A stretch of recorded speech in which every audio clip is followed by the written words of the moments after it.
Welcome to the C.S. Joseph Podcast. I'm your host, C.S. Joseph, and we are catching up on Acolyte questions. And today's question is, what is your advice for an INTJ male with a goal of working in a job that focuses on improving the performance of others? And then they provide a very large amount of text as support for that question.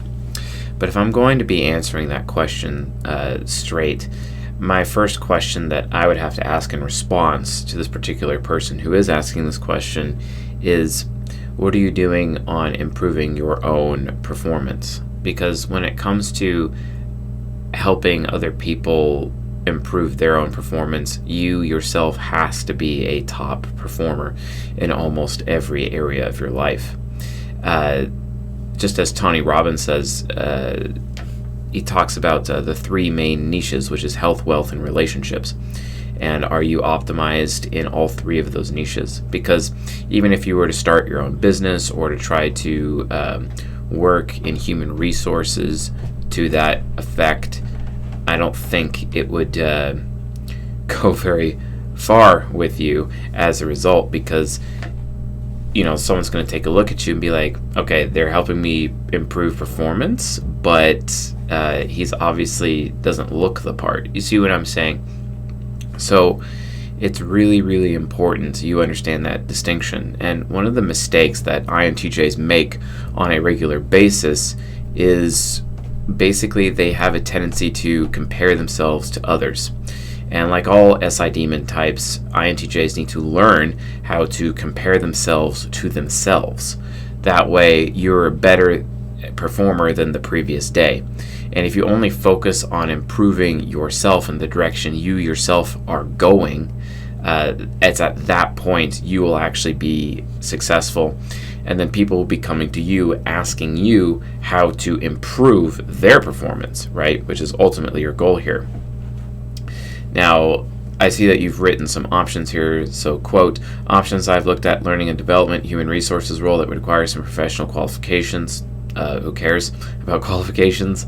I know some people care, but really, is that really wise for you to spend the time and money on that? Working for a company to gain some experience, then branching out into my own business. Honestly, why don't you just cut the crap and go straight into your own business? Go be a customer of samcart.com, go into their creator university, and then take the one-page masterclass, and then you'll be an expert in terms of marketing and sales, and you just go in this direction.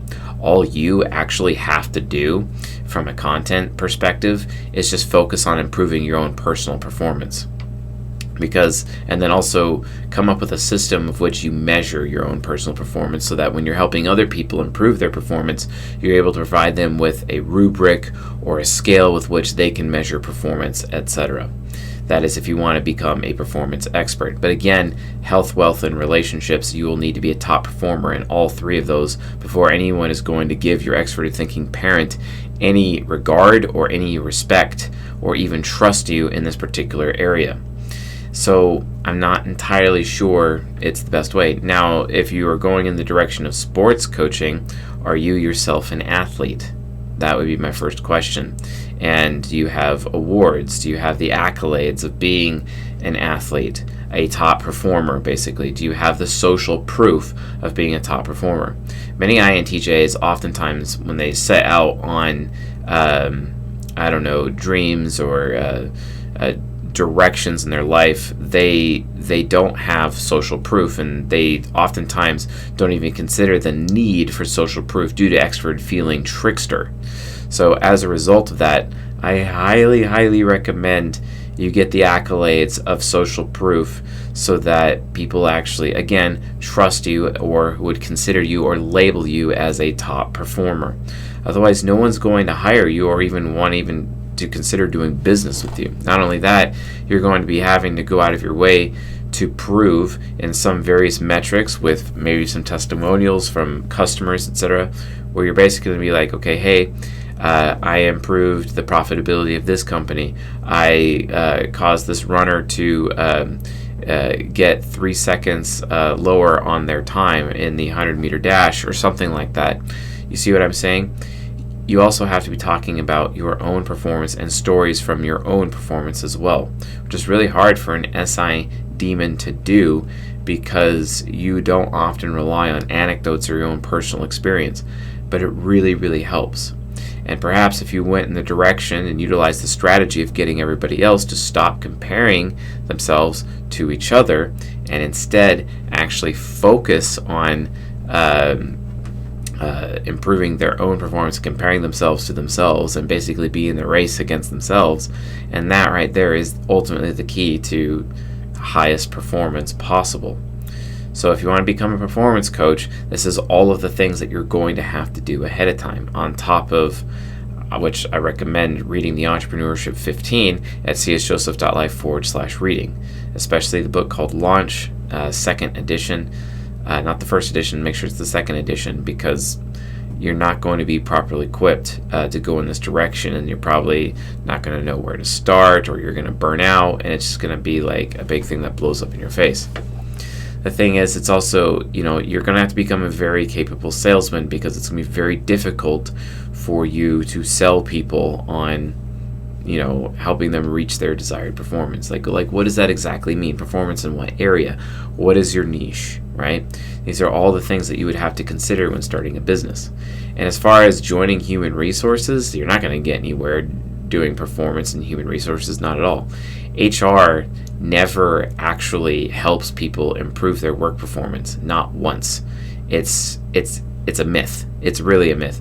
What really actually improves people's work performance are capable executives that follow the principles and how to win friends and influence people, etc. That is actually how performance and productivity goes up amongst workers on a regular basis, right?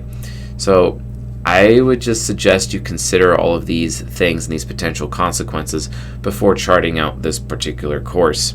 I think for your life, I think it would be wise for you to consider reading additional books thereof and getting educated before you make this decision. So anyway, hopefully that also educated some of the rest of the audience here with this particular question. So all right, folks, with that being said, thanks for watching and listening, and I'll see you guys tonight.